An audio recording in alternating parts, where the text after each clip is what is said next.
நாகப்பட்டினம் மாவட்டம் நடிகர் விஜய் முதல்ல தனது கொள்கை என்னன்னு சொல்ல வேண்டும். எம்ஜிஆர் விஜயகாந்த் கட்சி ஆரம்பித்த போது தங்களது கொள்கையை சொன்னார்கள். பிராமணர்கள் மட்டும் பூநூல் அணிவதில்லை, வன்னியர்கள் கூட பூநூல் அணிகிறார்கள். பூநூலை அறுக்க போய் அடி வாங்கி விடாதீர்கள். நாகையில் செய்தியாளர்களை சந்தித்த பாஜக மாநில செயலாளர் அஸ்வத்தாமன் பேட்டி.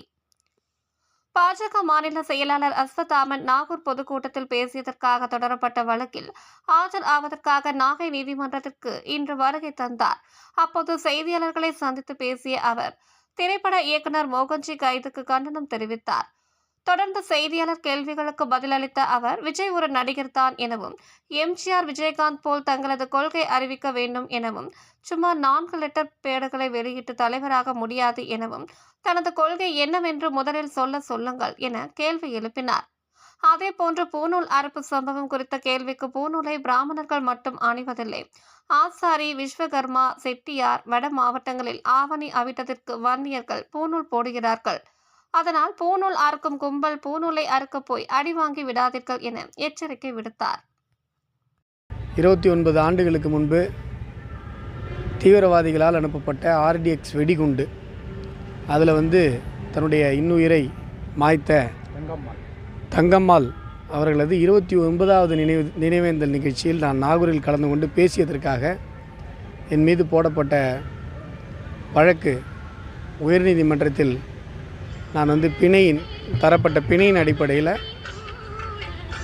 இன்றைக்கு அதை ஷூரிட்டி கொடுத்து நிறைவேற்றுவதற்காக இன்றைக்கு நாகப்பட்டினம் நீதிமன்றம் வந்திருக்கிறேன். என் மீது போடப்பட்டிருக்கிற அந்த வழக்கு தொடர்பாக நான் எதுவும் பேச முடியாது, ஏன்னா வழக்கு நிலுவையில் இருக்கிறதுனால. அது தொடர்பாக இன்றைக்கு நான் வந்திருக்கிறேன் இந்த நாகப்பட்டினம் நீதிமன்றத்திற்கு. இன்றைக்கு காலை திரைப்பட இயக்குனர் திரௌபதி போன்ற படங்களை இயக்கிய திரைப்பட இயக்குனர் மோகன்ஜி அவர்கள் இன்றைக்கு காலையில் அவருடைய இல்லத்தில் சென்னையில் கைது செய்யப்பட்டிருக்கிறாரு. 8 மணிக்கு காவல்துறை போய் கைது செய்திருக்கிறது. ஒருத்தரை கைது பண்ணுறதுக்கு முன்னாடி அவர் என்ன வழக்கில் கைது செய்யப்பட்டிருக்காருன்னு சொல்லணும், அரெஸ்ட் கார்டு கொடுக்கணும். அவங்களுடைய ரத்த சொந்தமோ அல்லது மனைவியோ அல்லது அவருடைய இல்லத்திற்கோ அவங்க எந்த கேஸில் கைது செய்யப்படுறாங்க, எஃப்ஐஆர் எந்த போலீஸ் ஸ்டேஷனில் இருக்குது, இது எல்லா தகவலையும் சொல்லிட்டு தான் ஒருத்தவங்களை கைது பண்ணணும். ஆனால் எதுவுமே சொல்லாமல் காவல்துறையினர் எந்த விதமான ஒரு சீருடை கூட இல்லாமல் அவங்க காவல்துறையினராக இல்லையா, அவர் கைது செய்யப்பட்டிருக்கிறாரா கடத்தப்பட்டிருக்கிறாரான்னு கூட தெரியாத அளவுக்கு அவங்க வீட்டில் இன்றைக்கி குழம்பி போய் எனக்கு கால் பண்ணுறாங்க. இப்படி எந்த வழக்கிற்காக கைது செய்யப்படுறாங்க. அப்போ உச்சநீதிமன்றத்தினுடைய நடைமுறை இருக்குது. ஒருத்தரை கைது பண்ணால் இப்படி தான் கைது பண்ணணும், இப்படிலாம் சொல்லணும், நான் சொன்ன எல்லா ஃபார்மாலிட்டியும் அவங்க ஃபாலோ பண்ணணும். உச்சநீதிமன்றத்தினுடைய ஆணையை காற்றில் பறக்க விட்டுவிட்டு தமிழக காவல்துறை இந்த கைதை செய்திருக்கிறது. இயக்குனர் மோகன் அவர்களை கைது செய்திருக்கிறது.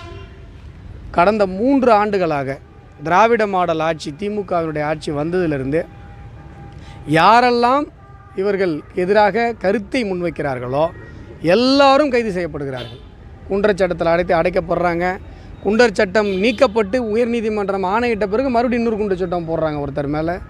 இப்படி இவர்களுக்கு எதிராக பேசுபவர்கள், இவர்களது ஊழலை வெளிக்கொணர்பவர்கள், இவர்களது சித்தாந்தத்திற்கு எதிராக இருப்பவர்கள், இவங்க மேலெல்லாம் வழக்கு போடுவதை மட்டுமே காவல்துறை தன்னுடைய வேலையாக வைத்து கொண்டிருக்கு. ஆனால் ஒரு பக்கம் பார்த்திங்கன்னா கஞ்சா பரவல் மிகப்பெரிய அளவில் இருக்குது.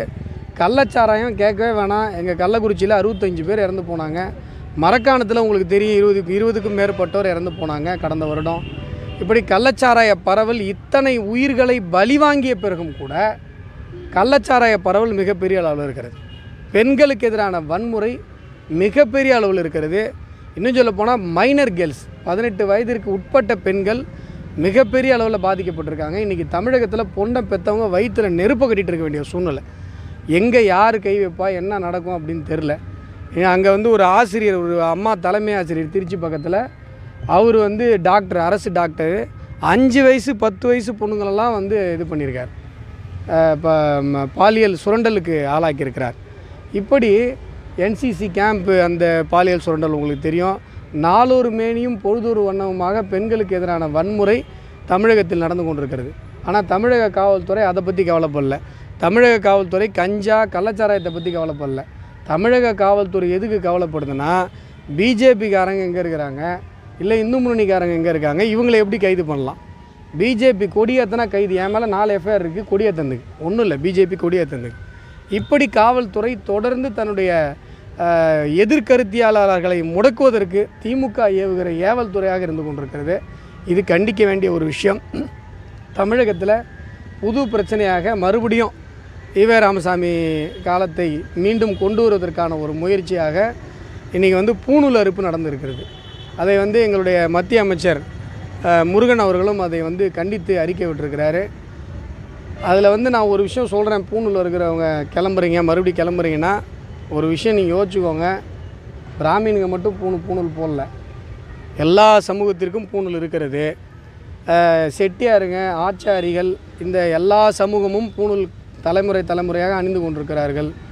சில நாட்களுக்கு முன்பாக நந்தனார் பேரவை பட்டியல் சமூக பெருமக்கள் பூணூல் அணிந்தார்கள்.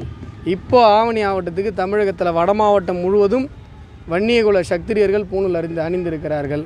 நீங்கள் மாட்டுக்கு விவரம் தெரியாமல் எங்கேயாவது போய் பூணூலில் கை வச்சு உதவாயின்னு வந்துடாதீங்க. இதை நான் எச்சரிக்கையாகவே சொல்லிக்கொள்கிறேன்.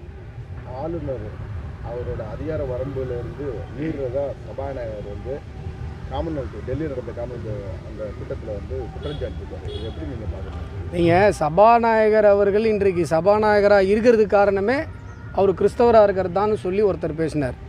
அது சபாநாயகருடைய மாண்பை மீறுவது இல்லையா? அதுக்கு சபாநாயகர் ஏதாவது கேள்வி கேட்டாரா? ஆகையால் ஒரு கருத்தியலை பேசுவது, இந்த நாட்டினுடைய தர்மம், இந்த நாட்டினுடைய அறம் பற்றி பேசுவது வரம்பு மீறுகிற செயல் என்று திமுகவோ இல்லது சபாநாயகரோ நினைக்கிறாங்க அப்படின்னு சொன்னால் அவர்கள் தான் வரம்பு மீறி நடந்து கொள்கிறார்கள். ஒருத்தர் கருத்து பேசுகிறது ஒரு ஸ்பீச் அண்ட் எக்ஸ்பிரஷனுங்கிறது அண்ணல் அம்பேத்கர் கொடுத்துருக்கிற அரசியலமைப்பு சட்டத்தில் அடிப்படை உரிமை. அதை மீறுவதற்கோ அல்லது யாரும் பேசக்கூடாதுன்னு சொல்கிறதுக்கோ யாருக்கும் அதிகாரம் கிடையாது, சபாநாயகர் உட்பட. என்ன இந்த ஈவே ராமசாமி காலம் வந்துகிட்டு இருக்குன்றீங்க.